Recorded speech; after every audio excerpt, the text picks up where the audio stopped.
Hi, and welcome to another episode of the Wise Decision Maker Show, where we'll help you make the wisest and most profitable decisions. I'm your host, Agnes Vishnevkin, in for Gleb Tsipersky today. And today we're going to talk about why is it that more buying choices can cause more unhappiness. Have you ever made a buying decisions that you regretted? I know that a few years ago I bought an armchair and I spent so much time thinking about it and comparing different reviews, and I went to a few stores and I sat in all the different chairs, and then when I finally bought it I was disappointed, and I had it in my house for many years, and it was just so frustrating to have spent so much time looking for something and thinking about it, and I thought that I made the right choice, but I just wasn't happy. So has that ever happened to you? I hope I'm not the only one, because that kind of mistake, now that I know more about behavioral science and psychology, I know that there are several things that cause these shopping mistakes to happen. And one of them is that it's the way our brain is wired. We're not really wired for making so many complicated choices. We're not wired for living in the 21st century. We're wired for the ancient savannah. So that's kind of something that leads to these difficulties. Another thing is that the shopping process is manipulated by retailers who want us to buy more stuff. And so they often, take steps that make us buy more stuff, but not necessarily feel better. And this is especially true for online shopping, and we'll talk about that in a moment. Now, when we talk about having lots of options and lots of choices, it's intuitive, that would help us be happier, right? But is that really so? So there's some really interesting research that shows that really that's not what happens. For example, there was this one interesting study that I really was fascinated to learn about, where there was a display table set up for shoppers to taste different kinds of gourmet jam in a supermarket. And this was done on several different days. And one day they had a setup with 24 different flavors of jam. On another day, they had a setup with 6 kinds of jam. And so what happened? It turns out that when they had 24 types of jam, they had lots of people coming and tasting. But when they had 6 kinds of jam, not as many people came to taste it, but a lot more people made choices.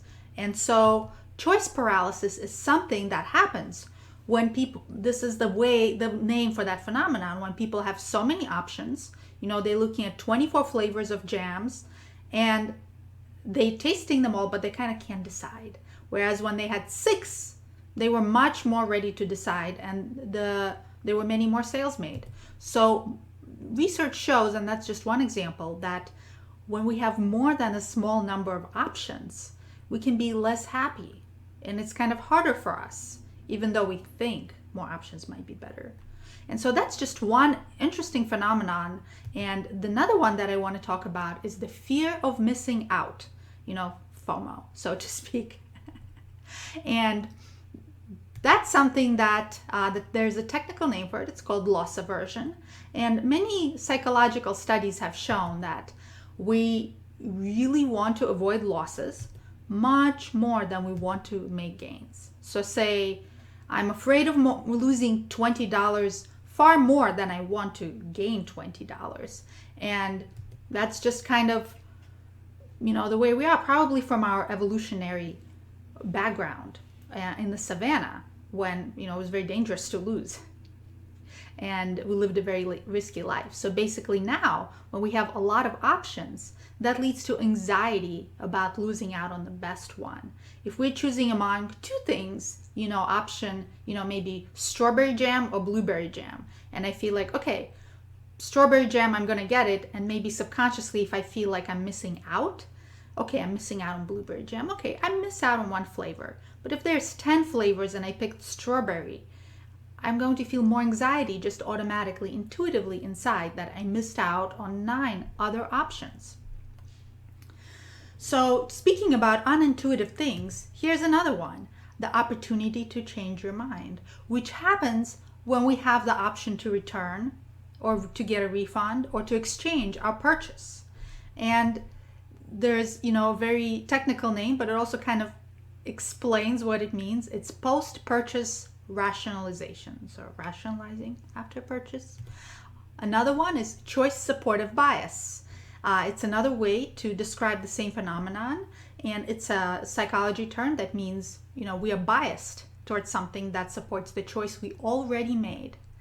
And what happens is that basically subconsciously, after we make a final decision, we try to justify it to ourselves by focusing on the positives. Because, say, if I bought an armchair and I can't return it, and then I'm going to be, kind of feel like, oh, that's a great armchair. I love this armchair. Isn't this great? It's so comfy. And, because subconsciously I'm kind of like, I'm stuck with it. I can't give it back. So just as well might enjoy it.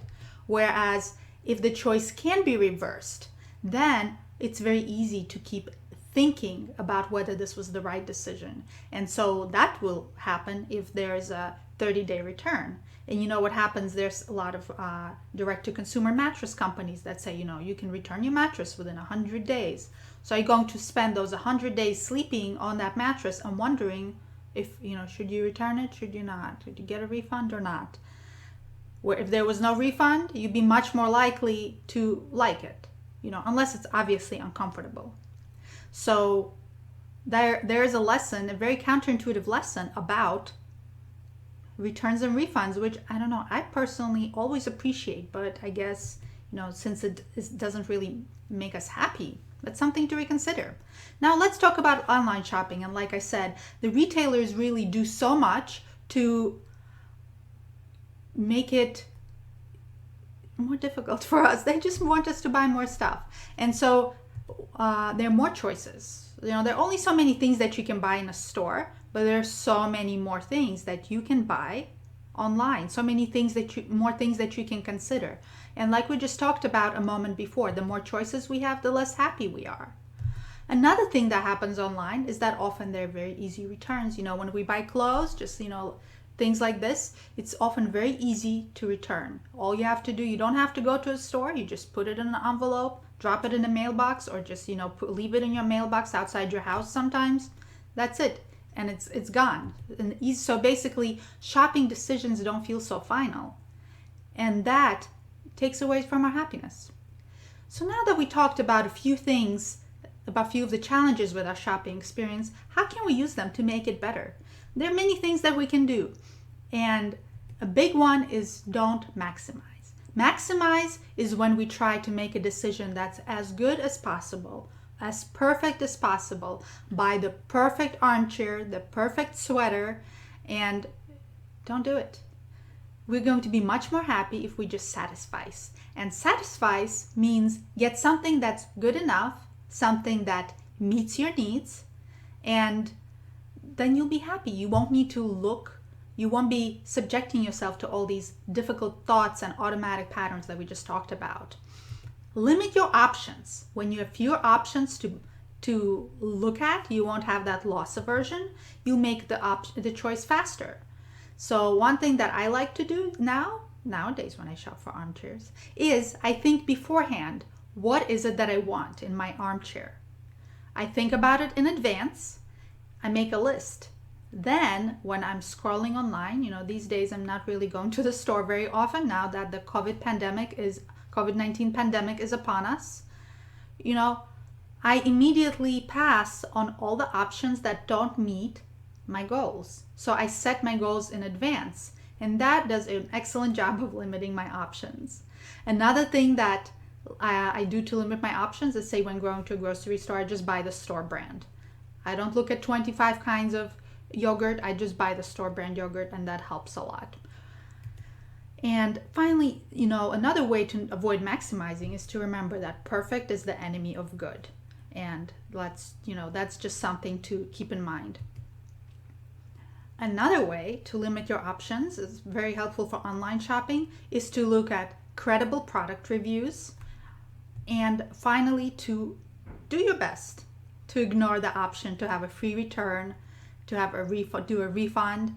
Just remember that's, even though you might think that it's good, the sooner you ignore it, the happier you'll be with your decision, because then you will just let your mind do its automatic work and rationalize the decision that you made, and you'll just feel so much happier. So that's what I wanted to share. I hope these tips were helpful for you. Thanks for tuning in to this episode of the Wise Decision Maker Show. And I encourage you to check out the links in the description of the video below. There will be a link to a blog that describes this topic in detail, and most importantly, it has links to the different studies that were mentioned and a few others. There are also links to other blogs about decision making and using science-based tools like what I just talked about. So check out the links. Please share, like, subscribe. Let us know what you think in the comments. Is this something, do you think, that will be helpful for you? Have you recently made a decision that you regret? Let us know what you think. And finally, I hope you check out our free 8-module video course at disasteravoidanceexperts.com/subscribe. That's disasteravoidanceexperts.com/subscribe for our free video course.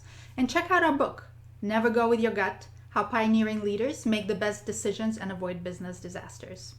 Thanks again for tuning in, and I look forward to seeing you on the next episode of the Wise Decision Maker Show. And until then, I wish you only the wisest decisions. Take care.